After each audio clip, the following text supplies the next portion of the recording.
So, you know, a good song will get you through the darkest of times. That's true. You know, I think that that's actually the power of music. It has the power to uplift. It has the power to give us strength when we don't have it. It has the power to relate to us on a level that almost nothing does. So yeah, super Yeah. props to you musicians out there and all the bands, hip hop artists and whatnot that create the music that we all need in our life. It's the soundtrack of our life. Yeah, it's God's language, and it's letting us know there's other people out there with the same thoughts, same feelings, same experiences. Yeah, You are not alone. it's connectivity. Music is Yeah, connectivity. yeah, 100%. I love that.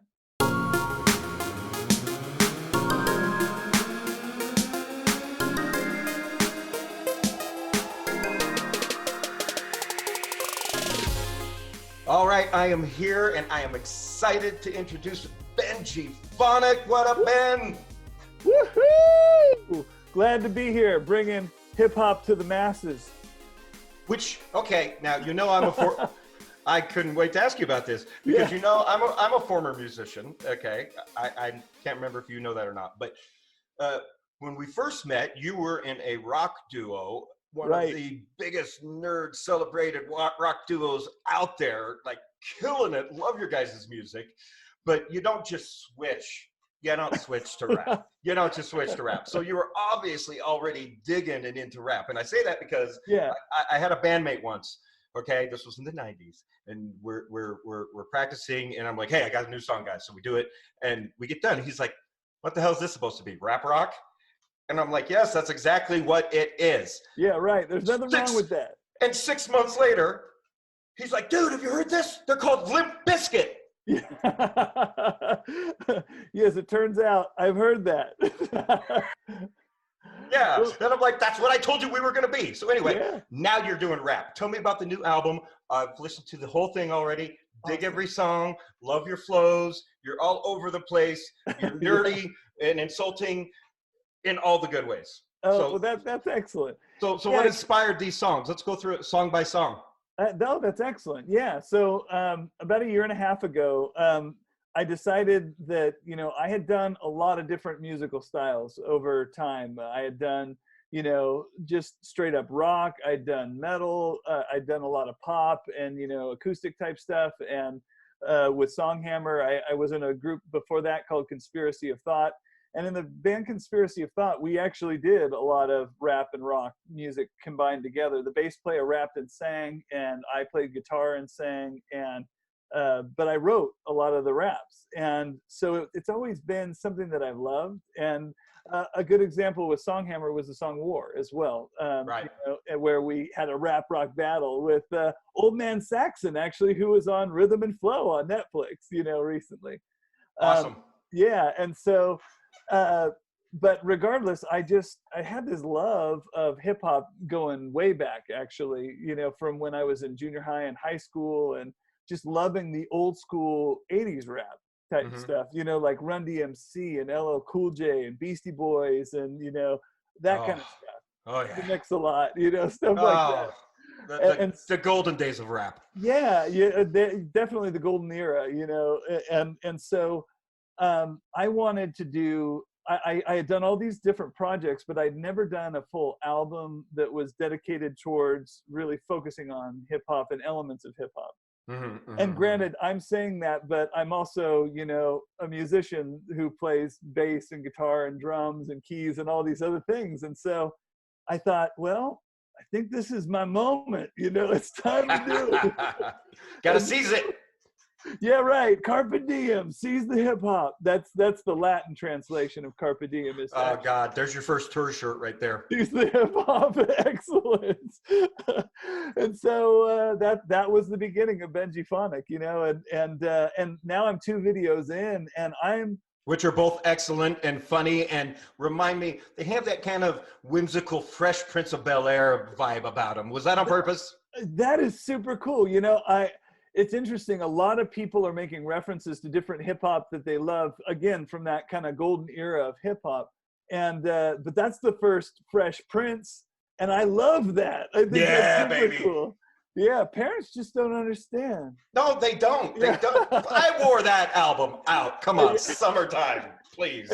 Brother, I had and then of course they did the single, the Nightmare on My Street, which was, the Freddy Krueger comments, song. And Yes, I remember that.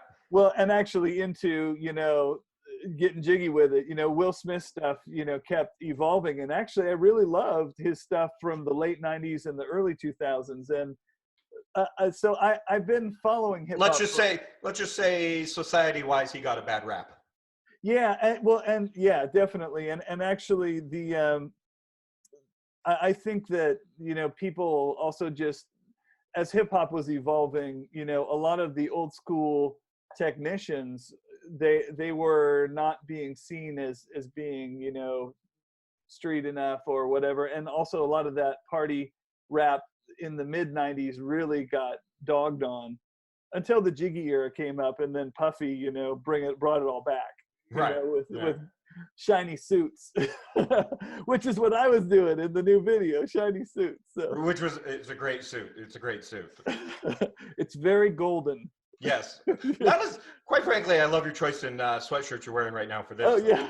Also in the video. Yeah, that's dope. That's dope. Okay, so track number 1 is We Stole Hip Hop.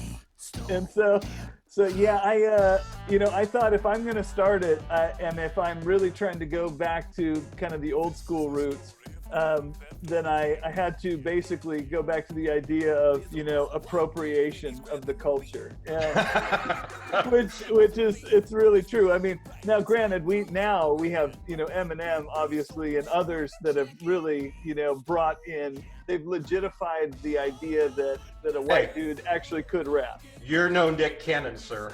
Hey, well, I'm not afraid though. That's all right. That's okay. I would rather see you take on Eminem any day over Nick Cannon. That's great. Well, and I'll tell you, he would wipe the floor with me, and I'd love that. I would love for the opportunity for him to wipe the floor with me. Be an honor. Yeah, exactly. Well, and but I like the idea, and the truth of the matter is I'm jumping ahead, but the last track on the EP is called Ain't Nothing Wrong, and I'm talking about how, and it's maybe the most serious of the pieces, but I'm talking about how blues music is basically the foundation of all modern music that we listen to. Preach, brother, preach. Yeah, of jazz, of blues obviously itself, but then into rock and roll, rhythm and blues, all the way into rock, metal, and then into hip hop, which and it's all cyclical. But African roots based music started it all. And so that song is all about, that's where everything came from, including hip hop at this point. And so this returning cycle. Right, it's all cyclical, but it's all coming from that Afrocentric, Afro-American centric music, and I am absolutely appropriating it. and I know I am, and that's We Stole Hip Hop's about me appropriating this and taking it and just reinventing, that wheel just keeps spinning, and keeps moving around. Right, and it's music I love so much. So. But you're doing it with love and respect. Okay, track 2. 100%. Yeah. I mean, and hopefully giving nods to, you can actually hear. I use sometimes phrases or little catches or beats, things from everything, again, from Run DMC to LL Cool J to Beastie Boys to all that Golden Age canon. Yeah, you're paying homage. Yeah, definitely. It's stuff I love.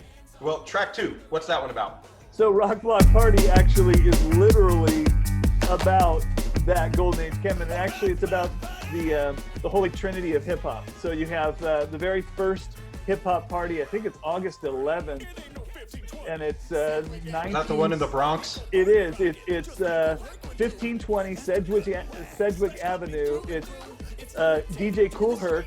I think it's August 11th, 1973, and he throws the first hip hop party. And so I was like, that. And because it's documented, I'm writing about it.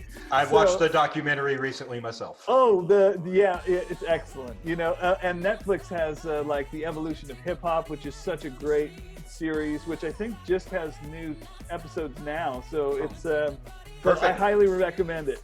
I need more binging material, Netflix. There you go. Yeah, right. Yeah. Yeah. Well, so I wrote it. It's about that party. It's about Kool Herc, and then it's about the venerable Africa Bambaataa and Grandmaster Flash. So those three are considered the Trinity, Holy Trinity of hip hop, because they're the ones who did those parties and then perfected the art. I'm not familiar with that second name, so take me to school. Oh, Africa Bambaataa? No, Oh, I know Grandmaster Flash, but so please also educate me. Yeah. Also in the Bronx, Africa Bambaataa, he was a gang member who started seeing a need for change in the community, and he started throwing these parties, and he got all of the different rival gangs to come together and start doing these parties together, and his focus was peace, love, unity, and having fun. And so That's that good guy. he was amazing. He still is. He's still doing stuff. Go look for Africa Bambaataa online, because he's actually still booking parties. Oh, So, wow. amazing. So he had this huge kind of Afrocentric beat style, and both he and Kool Herc were doing what they called the merry-go-round technique, which is where they were blending one record into the other, but using those break beats again, which was creating hip hop. And then it was, of course, Grandmaster Flash, who figured out how to use the same record twice and keep that break beat going infinitely. And so anyway. I'm educating. Why am I doing this? Because I asked you to, because I didn't know who that was. But now I know who you're talking about from the documentary I watched. I just couldn't remember his name. Yeah. Okay. Yeah. So, but that's great. I mean, they are. This is not just an entertainment podcast, sir. We like to educate the people out there. And it's sad that I'm the one doing the educating. Not talking about you, but just in general. But a lot of people don't know where the beginnings were. Hip hop. But this also shows that you're not just appropriating. You love it. You're oh, absolutely. There's a respect in there. So let's go to track number 3. Braggadocious Rhyme. And which is the latest video. So the first song, We Still Hip Hop, we filmed the video during the summer, and that came out, I think it was August 28th. And NPR station KBCR, we did a live broadcast premiere where we counted down and then premiered We Still Hip Hop. Well, we just did the same thing again, where KBCR, NPR had us come on, come on, and David Fleming and myself, an awesome interviewer, we did this whole hour-long countdown and interview, and then we premiered the song Braggadocious Rhyme. So all that early hip-hop, I mean, almost all the bands had some kind of brag and boast song, right? Yeah. If not every song, for some of them. Every Eazy-E song was like that. Sir Mix-a-Lot or whatever. He's always the best. So, I was listening to this song. Oh, and Run DMC's very first single is Sucker MC. Oh, that's right. Yeah. And so I thought, okay, I need to show why I'm the best MC, Benjiphonik. And so I decided to write this brag and boast song, and on the EP you hear this beautiful woman singing and these other people singing in the choruses and stuff. That's who I call the Human Wrecking Crew. It's my cousins Evan and Janae Human, and their last name's actually Human. Oh, that's better. Yeah, and so they're the Human Wrecking Crew, and they come in and they're doing amazing backups. So I just wanted to do this brag and boast song, and have this kind of real, like, come on, it's time for a braggadocious rhyme. This real, I don't know, sing-songy fun chorus. Funky, cheesy kind of vibe at the same time. But what I do like about that song and the video, great video. Yeah. Enjoyed the video. You can find it on our Down the Road Show page, and there'll be a link down here in the comments on our YouTube page so that you can jump over to YouTube, make sure you watch it, make sure you like it, make sure you subscribe to the Benjiphonik YouTube channel as well. But yeah, are those your parents behind you, for one? Oh, super cool. Yes, that's my mom and dad sitting behind me. I knew it. Yeah. I knew it. So when I do say, there's sometimes where I'm like pointing with my thumb when I'm saying that line, my mama said you're a sucker, MC. And it's because it's my mom who's sitting back there. Oh, And they have some of the great, like, so we filmed, a little side note about the video, we were filming, and both We Still Hip Hop and then Braggadocious Rhyme, we filmed on location, all Riverside. So I'm in Riverside, I live in Riverside, so I want all the videos to be representing, or at least these videos, I wanted to really represent Riverside. And so all the murals in We Still Hip Hop are all different murals around Riverside that I'm rapping in front of. Same thing, the Lucky Greek is actually a restaurant in Riverside. They said, oh my gosh, we'd love for you to film the video here, because we went in and asked them and talked to them. And so we took half of their restaurant, and then smack behind me, I sat my parents, who were super good sports and willing to be in their stupid son's hip hop video. Yeah, but it was great. You could see the family resemblance of your dad for sure, but like the casualness of them back there was kind of like, yeah, we know we're doing this video. We're doing it as a favor. We're right. We're glorified extras. Yeah, right. Totally. Well, and we had in, I think it was 2013 when Death Is on the Way, the Songhammer video came out. My dad was one of the pilgrims that was walking, and he gets like captured and killed or whatever. and so ever since then, he's like, when am I going to be in another video? Oh, yeah. So finally, I was like, all right. But my mom had never been in a video, and this song was perfect. And at the end, you actually see her say, you're a sucker, MC. Right, yeah. Hey, it's funny how quick they go from when you're going to get a real job to put me in your videos. Yeah, right. Well, one of my favorite things about Braggadocious, though, is like you talk a lot of shit in that song. Right. But very cleanly. Yeah, right. So again, I'm kind of hearkening back to, and that's kind of my style regardless, even with Songhammer and Conspiracy of Thought and all that, that's always been kind of my tip. But definitely, I wanted to, again, hearken back, because even Beastie Boys, like, they're constantly saying, like, they always, like, they're about to say the word and then they don't. And instead they say whatever. Yeah, right. And so drop some bass behind closed doors. And so I wanted to also have that cheekiness in there as well, and kind of make something. And also, I'm always wanting to put stuff on the radio. And so the more, the more clean stuff is in that regard. Gotcha. But also, I want to be able to do community events. I want to be able to do, perform anywhere at any time. And so, and the best way to be able to do that is to have the most accessible lyrics possible. Right. Yeah. And that's a good way to put it. And that makes a lot of sense, because I think I wrote one song for radio. It was my only under 4-minute song. So yeah, right. Okay. I get that. Track number 4. Let's talk about that. Okay, Future Wife, I think, is track number 4. And so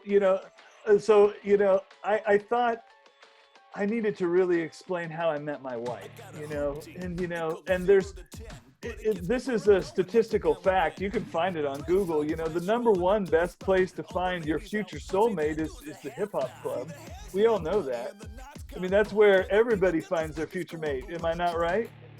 I thought it was the frozen section at the grocery store, but Oh, I'm a big lover of My Blue Heaven. So yeah, but hey, you could melt all this stuff. Yeah. I also love that movie. So, I just decided to write this fun, cheeky, whimsical song, about a dude who Benjiphonik, who drives in with his hoopty and decides to, go to the club, but for some reason they don't want to let him in. And so he sneaks around the back and finds his way in, and, up in the club, everybody's so fly. He struts like a player saying, I'm that type of guy, which is an LL Cool J reference, by the way. I'm that type of guy. So I just thought it would be fun to, just have this, idiot going into the club and seeing what happens. And, hilarity ensues, I suppose. So are you already writing the next album? So yes, the answer is I've already recorded and actually gone through production with several songs. I've got 4 songs already in the can, ready to go for the second EP. And then I have another, I don't know, this is going to sound ridiculous, but I have about 14 songs in production. And they go in a lot of different directions with some different styles. And for each EP is going to kind of focus on a little something different from the hip hop perspective. And so the next one I have, some almost jazz sound. I have an almost jazz sounding piece that's very kind of loungy sounding that my cousin plays. He's a professional pianist. And can I say that? Pianist? So, I'm gonna have to bleep that fucking shit. Watch your mouth. No, that'd be great. You should do that. So he's playing just this dope piano, and then I'm rapping over it, and it's called Spy versus Spy. I'm a spy. And so, and then I have another song called I'm Not Hard, and I'm talking about, not being tough and why I'm not, and I actually... bust the male toxicity myth. Well, yeah, and the funny thing is it's in the same beats per minute and a very similar, not the same beat, but a very similar beat to Straight Outta Compton. So it's pretty awesome. And well, those in the know will know. They'll hear it. Yeah, exactly. If you know hip hop, you're probably going to hear that and be like, oh yeah, the dork is using that. And so, but yeah, so I'm just trying to go in some different directions and, really experiment and just pick your favorite songs. Honestly, yeah. And also having maybe the most fun I've ever had musically. I mean. And that comes and shines through when you hear the music, for sure. That's awesome. Yeah. I hear that when I listen to your music. And as a musician, I understand that too, because I had so much fun in the studio recording my album. Only ever recorded one album, but I had 2 more full albums written with a third one as a backup. Yeah, right. And the first album was Sunlit World, then it was going to be Dark World, and plays on that. Right. And so my first album, I'm with you. I was like, you know what? I'm putting all the bells and whistles on this first album in case I never record a second album, which I didn't. So I'm glad I did, because I use a live harpist. I use a horn section. Yeah. There's nothing but live musicians on my entire album, and now the guy who recorded it for me and engineered the entire thing, Jesse Wright, love you, Jesse. He's like a brother to me now. And he was just telling me the day, he was like, I was listening to this and I'm so proud of the work we did on it. And it's like 10 years later, because this was this was before I started Down the Road Show. So this was like 12 years ago that I was in the studio album. And listening to it now, I'm proud of it. I'll be listening to that in 30 years and going, I did my thing. And that I went to a seminar once. It was like a A&R seminar. There were people there from a bunch of different labels, and they said every song that you put out, every single that you focus on, everything that you do, you need to make every piece basically like a calling card, because anyone that listens to it, and they were talking about the industry, like if you're submitting or something like that, but anything you submit, if it's not your very best and you haven't put everything into it and tried to, make it the best it could be, then whatever the result is that's heard by an A&R rep, and that could be on the radio, that could be anywhere that music goes, it's going to represent that. And so for me, I always, it's exactly like you said, all the bells and whistles need to be in there, and it needs to have as much as you can shove into it. And as a result, my version of hip hop is very dense musically. It's not, when I was working, I was in the studio with DJ Coupon. He's Dave Swanson, who's my engineer. And we were in there working. He's like, this does not sound like hip hop. He's like, this is almost like we're bordering on rock music here. And I was like, but the beat and all this stuff. And he's like, yeah, and the flute and the bass player and the organs and the, you know, acoustic guitars and electric guitars. He's like, too much. No, no, it's not. Yeah. Well, and that's me. So, and I'm okay with that, you know, and I performed actually a lot of hip hop shows recently, and when my tracks come on, it sounds like the thunder has just come in, all this, and people are like, "Oh my gosh, what is that? What is that?" And because it's a lot of music. I thought we came to a rap show. Warriors here. Yeah, They're gonna kill us and exactly. spit blood. And that's okay. I'm cool with that, you know. Well, okay. Here's one of my favorite things then, as a musician: band names. How many band names have you had? What's one of your favorite band names that you never got to use? Okay, so the band names that I have had were Conspiracy of Thought, The Red Fist Revolution, Songhammer, and now Benjiphonik. And so those are the groups that I've been a part of, or whatever. I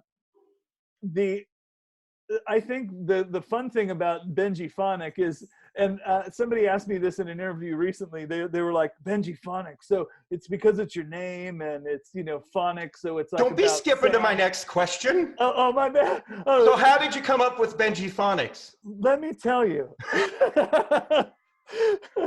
So I was looking for domain names where I could have everything, right?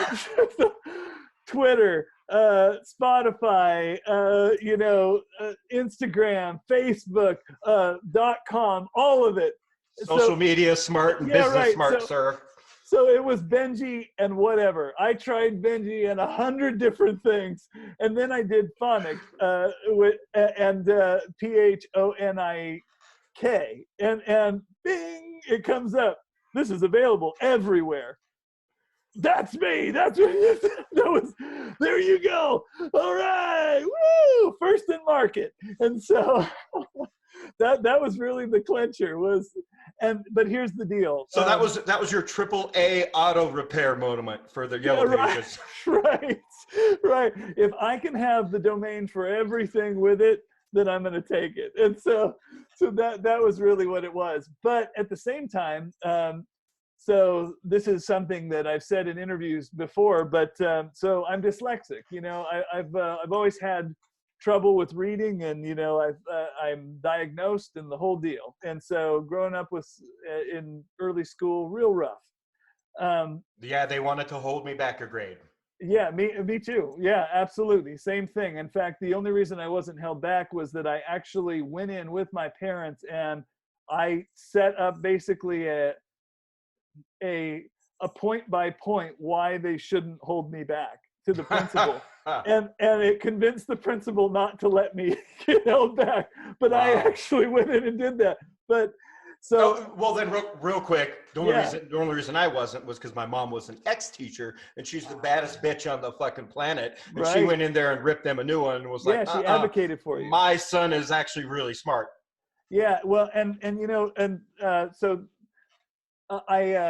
the first band I was a part of, Conspiracy of Thought, Mike Parshall, the guy who was playing bass and singing, he's been a special ed teacher in Colton for years. And bless him.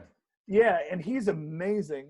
And the people who advocate for those with disabilities are some super important people in our lives. Not all superheroes wear capes. Yeah, absolutely. So total side note, but props to those those who are doing it.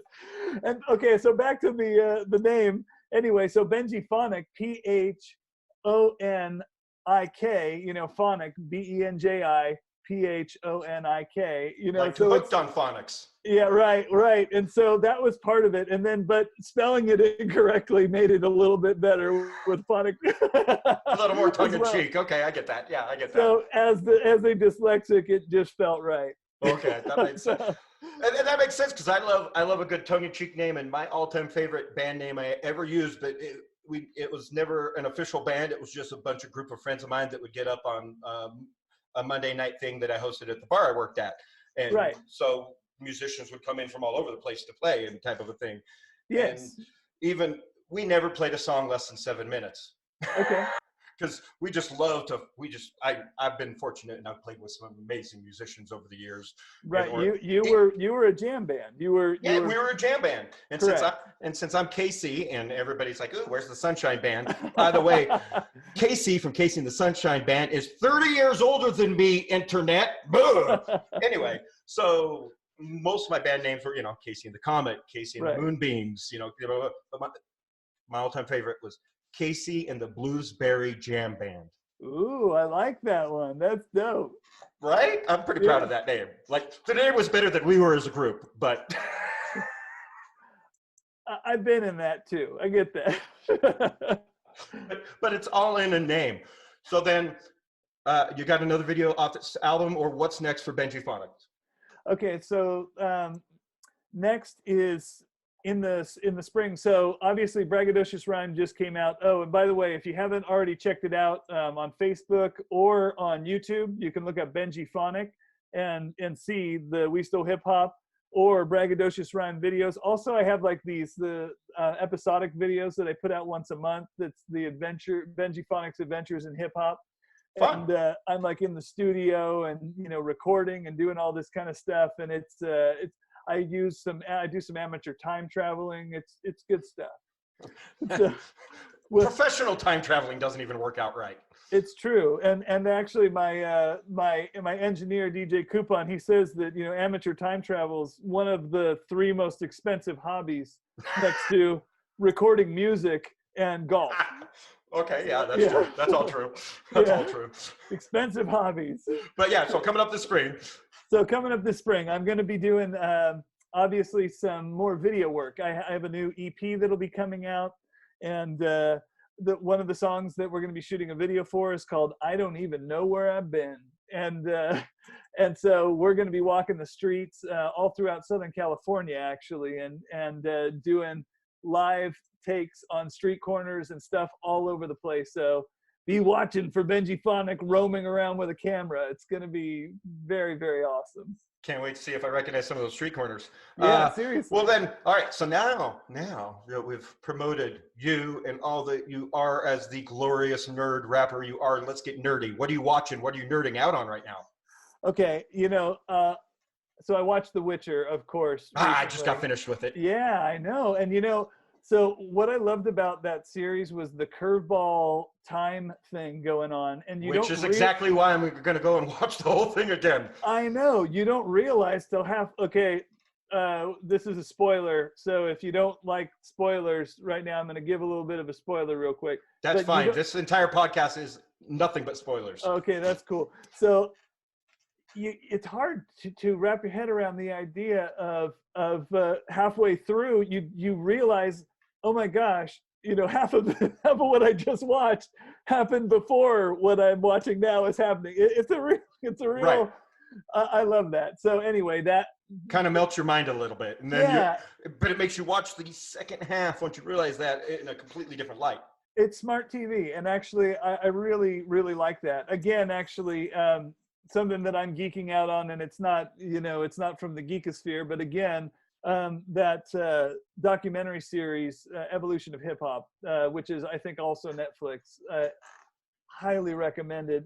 I've probably watched it like 5 times, like when I'm doing the dishes, watching it, just because it not only is the music amazing, but the information and just the detail, and also the props that are given to people that you and I probably would have recognized from like the late 80s or early 90s that we knew were cool, but maybe didn't move on to, beyond, but were setting the stage for what came next. Let's just say I'm just throwing this out here. This is probably just a guess, but you and my friend Roman in junior high, who introduced me to 2 Live Crew, might have been on the short list of white people listening to that. Yeah, right. So I just had a friend. So the video went live for Braggadocious Rhyme this last week, and then basically I had this high school and junior high friend who got back to me and said, Oh my gosh, because we had like smuggled this Sir Mix-a-Lot tape, into the house or whatever. I can't remember what the deal was. And he's like, oh my gosh, I got this. Let's listen to it. So I remember I was living up in Lake Arrowhead, and we're sitting in his room, listening, listening to this. And yeah, I think that the next tape he did smuggle was something like a oh no, it wasn't Two Live Crew. It was Too Short. Oh, yeah, And it's Too Short. from the Bay Area. Yeah.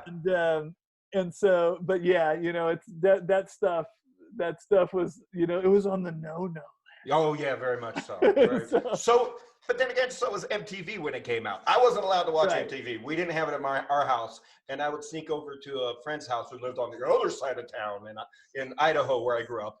Small town. Okay, ride my BMX over there, and we would watch MTV together. And I still remember, he was inviting me, and I was like, I'm not allowed to go. He's like, yeah. Do everything your parents tell you? Yes, I did, until that moment. Yeah. And I still remember the very first video I ever saw, Van Halen Jump. Oh, that's awesome. That's a good one. It's a good way to start. Yeah. Yeah. So, okay, cool. Witcher. Anything else?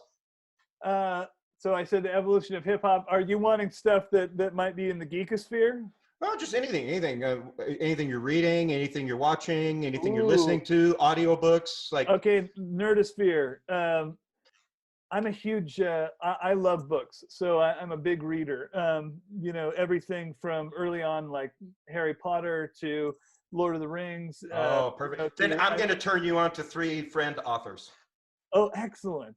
Well, and so I've been reading. I reread the Dune series, Frank Herbert, which started in the 70s, and then he wrote into the 80s. Well, his son Brian when he passed away before he was able to finish the Dune series, and then his son found Frank had taken a lot of notes about his story arc and where it was going and all this kind of stuff. And then he had also had all this prequel information that he had written down. And then his son discovered it was like a P.O. box or a safe deposit box that had manuscript stuff in it that wasn't books, but it was just notes.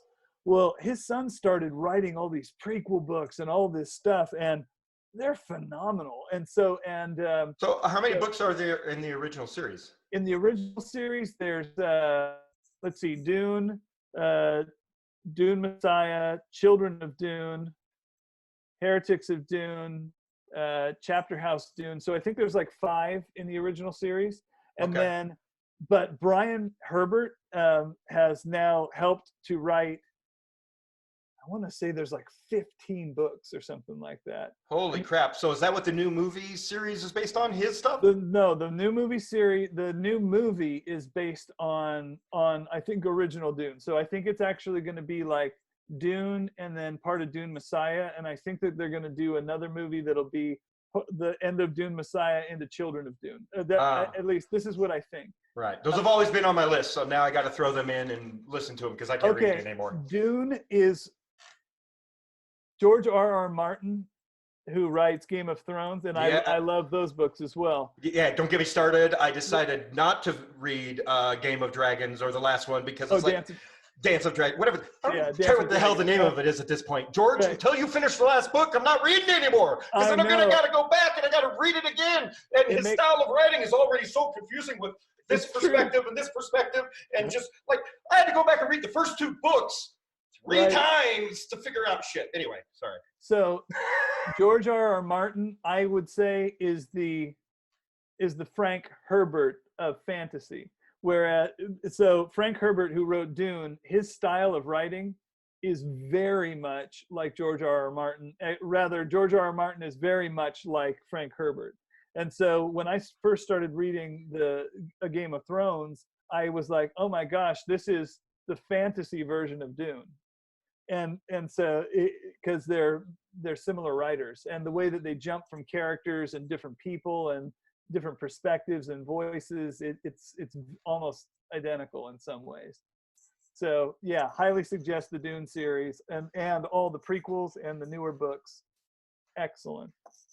Well, I'll add those to my audio listening. Yeah, very cool. For sure. Well, excellent. Thank you for being on the show, Benjiphonik. Woo! We look My forward to talking pleasure. to you again. Yeah. Thank you And so much for having me. Just being able to, talk a little hip hop history, being able to talk a little sci-fi and fantasy, being able to share some music, man, that's what it's all about. So I super thank you. well, you come from a similar generation of me where we're multifaceted people who like lots of different things. We're not just one nerdy lane. Renaissance man. Yeah, Yeah. you're a Renaissance nerd. Right. There's another shirt for you. There's another shirt. I like These are all Renaissance. free IDs. Go ahead and take them. I'm stealing that one. Yeah, all yours. It's all yours. Right here on the podcast. You guys heard it. That's Awesome. But yeah, where can everybody find you on social media and follow you so that they can catch you performing live and stuff? Excellent. So you want to find Benjiphonik online, you're going to go to BenjiPhonik.com. Or if you look up Benjiphonik or go to Facebook, /Benjiphonik. Like I said, I stole all the domains for everything. So it's anywhere you search Benjiphonik, you're going to find me. So Twitter, Instagram, Facebook, the whole gambit. Oh, and also, of course, iTunes and Spotify and everywhere else. Look up Benjiphonik and you're going to find some awesome alternative hip hop music. So there you go. Look up Benjiphonik and play him for your friends. They're going to enjoy his music just as much as you are. Thank you, Ben, for being on the show. It's always a pleasure catching up with you. And now that I'm not in California anymore, I can't say I'll see you at a con near you, but I can say I'll see you down the road. Awesome. Down the Road Show rocks or raps. You're a dork. In all the good ways. Awesome. When I say that, I mean that as a compliment. Yeah. Oh, no. I take that honorably. That's good. Okay, perfect. Hey, everyone. Head on down the road, down Route 66, and come on down to Albuquerque Comic-Con. It's going on this weekend, so if you're looking for something fun to do, it's not all about comic books. This is just entertainment in general. And if you're a serious art collector, stop by my friend Jerry's booth. He's got the stuff. I've been following Jerry and his art for 8 years now. And as far as I'm aware, he was the first artist out there that was printing on metal. He's easy to find at any convention by the way his booth is lit up. And it's lit up that way to complement his art. Because before he started doing art, he was an artist of lights for rock concerts. So that's why every single piece of art looks like it's its own rock show. And they say imitation is the best form of flattery. And now you can find tons of artists out there that are printing on metal. However, Jerry always does limited edition prints, so you know you're getting something worth your money. But this guy makes some really cool 3D art, and we even drew a crowd.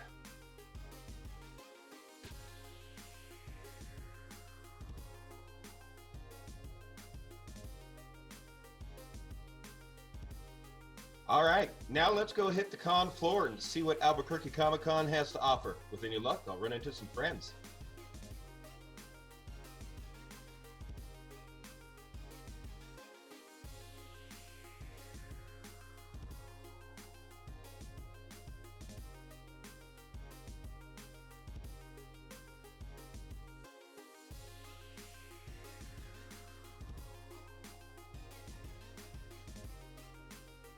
I am here with my personal spirit animal, Animal! Ah!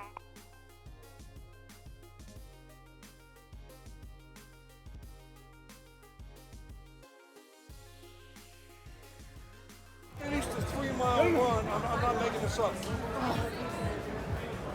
97. 98. Austin finished. 99. Combat boots and all that. 100.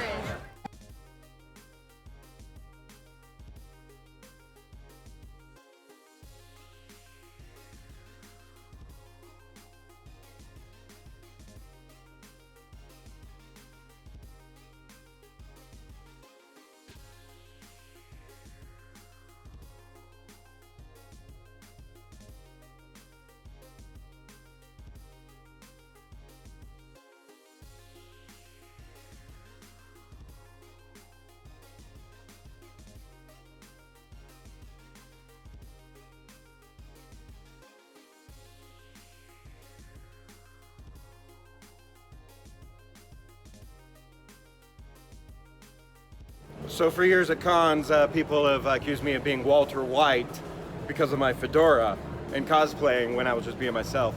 And now here I am at Albuquerque Comic-Con in New Mexico, where all of Breaking Bad was filmed around this area, and no more fedora. Opportunity missed. Another reason I didn't cosplay Walter White, he just looks uncomfortable. All right, so if you're a fan like me of Breaking Bad, well, you gotta come down to the Albuquerque Comic-Con. Check out where they were cooking the meth to begin with, that pretty blue meth that you shouldn't be doing. Don't do drugs, kid. But anyway, and El Camino, what a great spin-off. Bravo, Breaking Bad, and Albuquerque Comic-Con. Come on, this is cool. Come on down and check it out. Come on, this is Rob. Guys, you need to come to Albuquerque Comic-Con. You'll be. And also, we're going to have Daniel and Lewis here at 2 o'clock. They are the cousins from, they're Tuco's cousins from Breaking Bad. They're going to be taking pictures right out here. Come on in, let's show you a real one. Not a fake one, this is the real deal. The real deal. And you can see the lab, yes. Wow.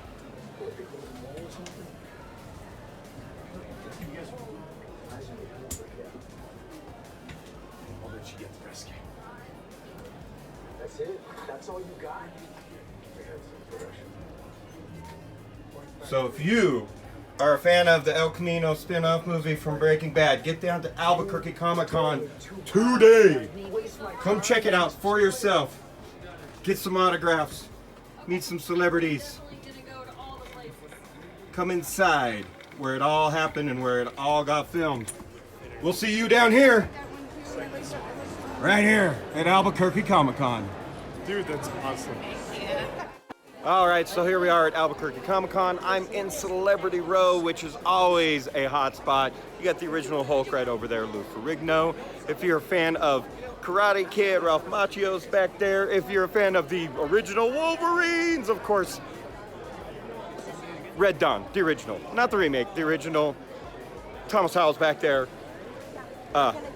If you're a Walking Dead fan, Ross Marquand is here. And he's just a delightful man. Come get his autograph. They got an entire row of Power Rangers over here to my left. So if you're a Power Rangers fan, guess what? Albuquerque Comic-Con's got something for you. If you're into anime, tons of anime voiceover actors here too. Guess what? 2 different actors from Supernatural are here as well, Alaina Huffman and Mark Shepard. Come get your autograph with them, get a photo, and of course, Dante Bosco is here as well. He's always an awesome dude. So anyway, yeah, Albuquerque Comic-Con, got it going on. Good show, Jim, good show. Probably obsessed with Baby Yoda like everybody else. Why go buy one when you can build your own? Okay, so here we are, Albuquerque Comic-Con. Just ran into an old friend. I love him. You're gonna recognize him from Face Off. I recognize him from my Facebook because I love watching him sculpt and do his thing. Thank you. That's Your Yoda awesome. turned out dope. Thank you. What are you working on Thank next? you. Any and everything that I can. He's for hire. I am for hire. So if you need a creature suit, prop, or How can they find you on good laugh. Instagram? How can they find you? you could just look up Rashaad Santiago or RashaadSantiagoStudio.weebly.com, or you could just look up Rashaad Santiago on Facebook and Instagram. You can find all my stuff. Yeah, extremely skilled artist, but not just that, he's one hell of an awesome guy. So you're gonna want him on set because not just that, he's gonna deliver what he promises, Yes. and he's affordable. Yes, I am.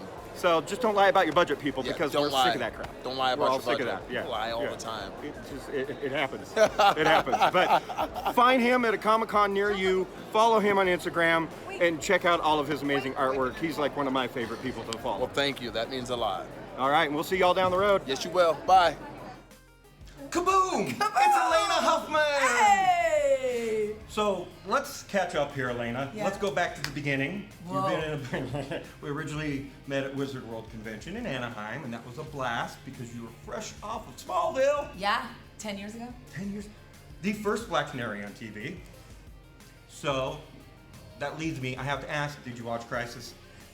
No, I was really busy this week because She's going around I've to been- conventions yeah. and she's acting. No, Because we're getting to that stuff next in questions. yeah, no. My kids had snow days like all week, and so our whole schedule was off. But I did Yeah. want to watch it because I I'm friends with my other fellow Canaries, Katie and Juliana, and so I really wanted to support it, and I do hope that there's a spin-off. And I haven't heard. It's a I won't backdoor spoil thing. anything here for her then. Oh, okay. Yeah. I know it was a backdoor I can't wait. thing. It's gonna be there's Yeah. gonna be all kinds of great stuff coming. And from there's it. I'm like the excited. Birds of Prey thing. Mm-hmm. I know. It's a So good time to be like a It is female. an amazing time for woman empowerment and entertainment, and it's about damn time. How do you feel about that? Yeah, I totally. Well, I tend to play strong characters. Female characters, yeah. Yes, my thing, and I don't mind it. So I always feel like, actually, I just read a great Betty White quote today because it's her birthday. Happy She's the birthday. bomb. Yeah, happy birthday, Betty. And she said, like, I've never looked at work that I didn't get, rather the things that I did get. So there's a lot of roles that I don't get, and I don't tend to think of them, and they're just not who I am. I tend to play these really strong, amazing characters.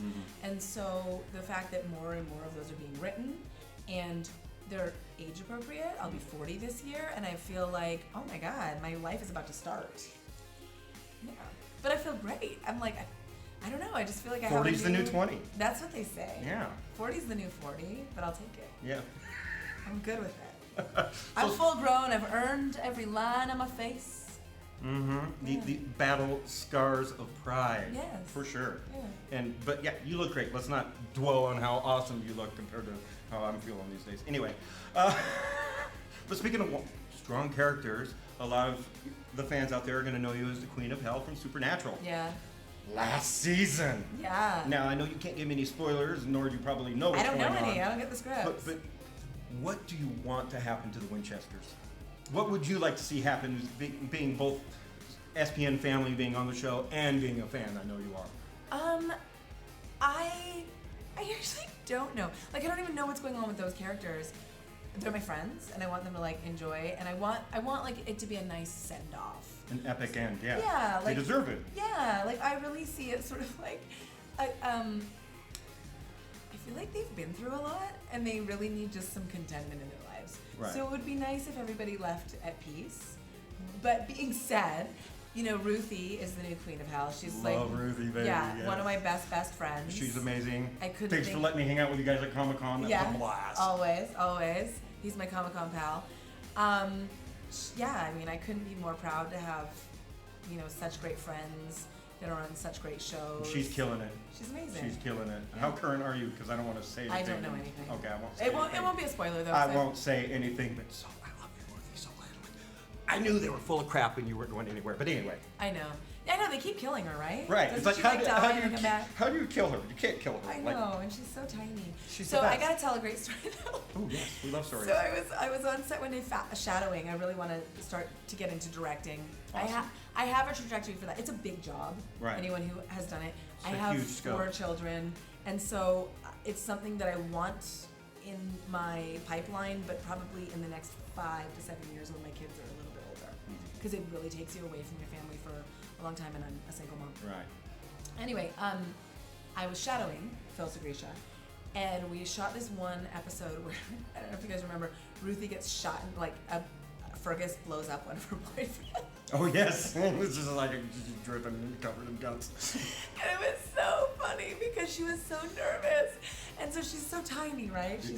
She's itty bitty, but Yeah. like powerfully But powerful. strong, like with energy. And we just, couldn't be like more opposite. Like she's so conservative and I'm a little wild. She's so tiny. You two are a I'm lot of fun to tall. hang out together with. Like, yeah. We're really fun. You're peas in a pod without being peas in a pod. Yeah, it's so we're like completely from different pods. but opposites we go- attract. Yeah, that is case in point. But she's like one of my best friends, and so she was standing there, and I just keep thinking of this because she's so badass. But she was like just waiting for this gun to explode guts all over her, and that's my Ruthie story. I got a lot of Ruthie stories, but that's one of them. Which I would love to hear, but we're here to talk to you. So, coming up, first of all, I love the 100. Thank Yeah. you for hiring her, the 100. Me too. What can you tell me about your character? What can you tell me about the future of you being on that show? So actually, for the first time in my career, I've come onto a lot of shows late in their trajectories. I've never felt like, oh, I have to go and watch it. This is the first show that I've been on that I'm like, what is happening? I have to find out because it's like Game of Thrones. It's crazy. Like there's all these little tribes and things, and you have to know what's going on. So it's the first show I've been on that I've watched from the beginning. Ooh. I know. I'm not totally caught up. I think I'm like on season 5, so I haven't watched season 6, and I'm in season 7. Right, coming up. So my character is a bad guy. Surprise. Yay. Yeah. Stretch them acting legs. Yeah. And she's badass. Surprise. Not a stretch. Yeah, and she sort of leads this revolution, and there's like alliances that are made, and there are some very redeeming qualities about her. We've got 5 episodes left after this next one, and there's some really good stuff. I can't And I say believe much you're without in spoiling. 5 or 6 episodes? In the beginning, and then I'll probably have a handful more back into the season. Good, so you get a I'm nice gonna- little story arc. I'm a good chunk of the season. I'm Yeah. excited. I'm Yeah. excited. And that's one of those shows, like, I'm not going to lie to you, producers of the 100. I wasn't sure if I was going to like it. And Yeah. it was rough the first 5 episodes of the first season, but then after that, it just kind of snowballed for me, and I was hooked. It's heavy. I think it's one that you definitely like have to break up. Right. So when I went on, Not like the Irishman breakup. Definitely Right. break that up over like 3 segments. yeah, or Marriage Story. Oh, I haven't got into that yet. Is that going to make me bawl like a little baby, like you know I am? Yeah? Yeah. That's why I haven't watched it yet. Yeah. Adam Driver. Yeah. Oh my God. He. That's why I keep hearing. Slays. That's why I keep hearing. Like you're like, oh, and anyone, if you've gone, yeah, it's. I have not, but I've been through enough of my own Yeah, bullshit. shit. Yeah. I took it in probably 3 parts. Oh. The that 3 rough. intermissions were like, yeah, it's hard. Okay. But I felt like I had to watch it because I felt like if I didn't watch it, I would miss something. Right. Anyway, the 100. Yeah, the 100. This is what we do. We talk. We go on tangents. So when I started the show, I went in for my look, my consultation for my look. So I look totally different than I look now. Oh, of course. I yeah. walked in and I If was you've like, never seen the show, it's just wild. yeah, and I was like, I walked in with my hair like this. Post-apocalyptic wild. Yeah, but my haircut's exactly the same as Eliza's. So I was like, how's this gonna work? Yeah. I look totally different. As like all my characters, you're not gonna recognize me. And then, so as we were breaking down my look, my daughter Charlie came to set with me, and she got bored. So I was like, well, why don't you start watching the show? And Eliza's like, oh, it's pretty heavy. You might not want her to watch it. But she started watching it, and then she just got hooked, and it was still summertime. So we just started watching it, but literally, like, I can handle 2 or 3 episodes. She would watch like 5 in a row. Your daughter's a binger. Yeah. I was like, she also sucks her thumb. I'm like, I'm gonna watch you when you're older. Like, she might have some issues, but she'd like, I'd come in the living room and it's still on. I'm like, God, don't you feel sick? Like, this is heavy shit. Anyway, so that's why I haven't caught up, because I can watch 3 or 4 and then I need a little break, and then I'll watch 3 or 4 more, which is also why I have not watched The Irishman yet, but it's on my January list. Right. That's pretty heavy in your weight. Scorsese Yeah. and- It's amazingly good. Oh, yeah. Everyone in it is brilliant. But I also But- have a little bit of a fundamental issue. Like, That could have been a series. Yeah, of course. I am gonna watch it on my phone, and then I feel like I'm betraying Scorsese in some way because he specifically told us not to. No, he made it for Netflix. Yeah, what are you gonna do? Yeah, you can control us. You don't. Scorsese. Yeah, you don't get to control us. So, anyways, I'm probably gonna watch it tonight on Okay. my phone. Oh, yeah. Well, it's not like you've slept anyway. No, I woke up at 3, guys. She was like, let's do this interview. Come pick me up. I'm tired as hell. I'm like, oh, I haven't slept either. This will be fun. This will be so great. So the 100 is really good. It's good. You guys are gonna love it. Tune into the 100. Yeah. Her character's going to kick some serious ass. Yeah. So I because do of have a everything little- that's the story arc that's about to unfold has a lot to do with prisoners. So, you know, it's space post-apocalypse, and now you got prisoners coming out of cryogenic freeze. Like, Yeah. And I'm pretty sure she's one of those, so it's going to be I am. I can It's gonna say be that. dope. Well, one day I'm at I work. can say that because I didn't sign an NDA. Yeah, and also you just guessed it. Yeah. Yeah, but Because I'm a fan. I actually watched the show. You watched the show. But one day I was at work. This is kind of a cute story. Our script supervisor, her name is Brittany.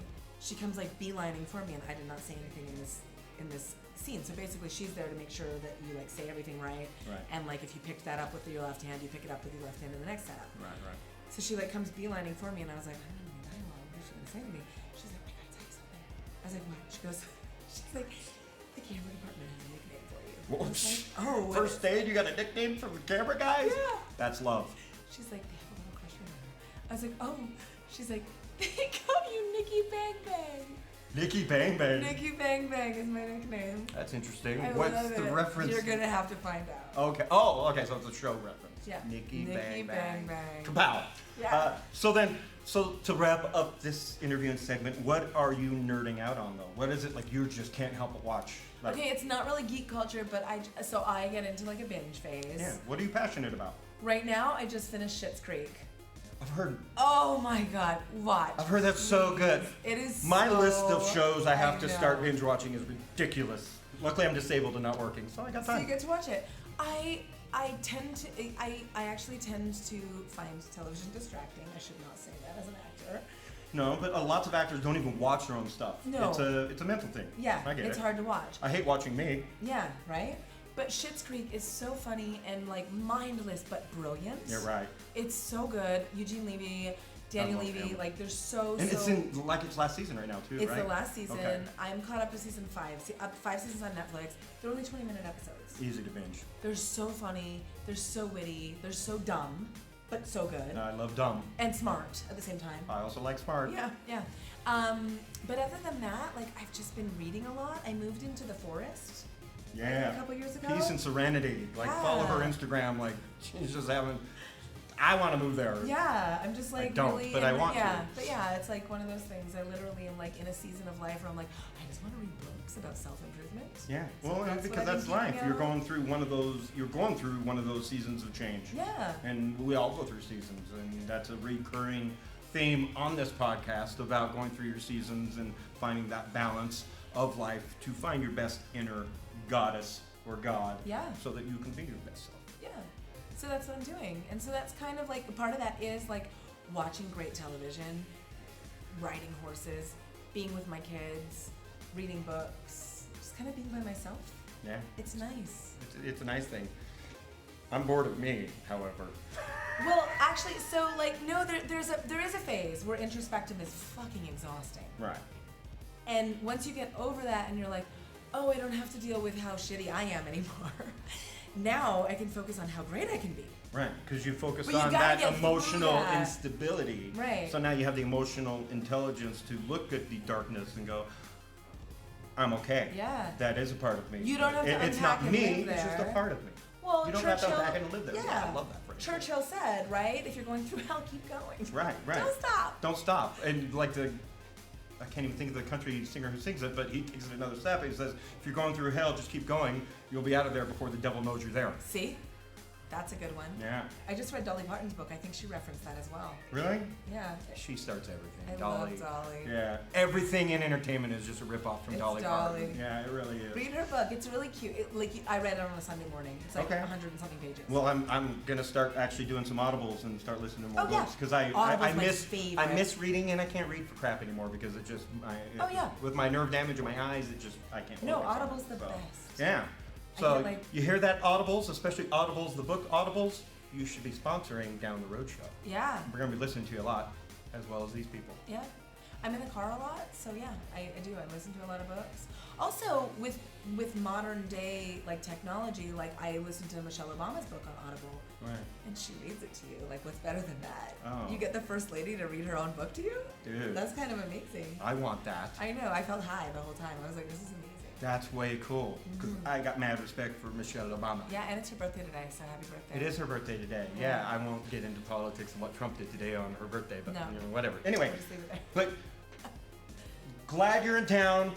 Follow Alaina Huffman and find out what convention she's going to be at so you can go get an autograph and have a chat with her. She's one of my favorite celebrities in Hollywood and one of my just favorite humans to talk to, period. Thank you. So, always a pleasure. Thanks for stopping in, and we'll see you all down the road. Down the road. Mwah. Kaboom! Bam. Nikki Bang Bang. All right, thank you everybody for tuning in to this first podcast in 10 years. Thank you to all my guests on this episode. Huge shout out to management at the DoubleTree by Hilton in Albuquerque, New Mexico for opening up a special meeting room just so I could get this interview with Alaina Huffman in a quiet space. And thank you for setting aside some time to do this with me, Alaina, because it was so much fun catching up with you. And for those of you who don't know, you can find other interviews with her on this YouTube channel. She was one of the first people I ever interviewed at a convention. And so that's why it was fun to just have her as our special first guest back in 10 years. So thank you for doing this, Alaina. Thank you to all the guests, and thank you for tuning in, and we'll see you down the road.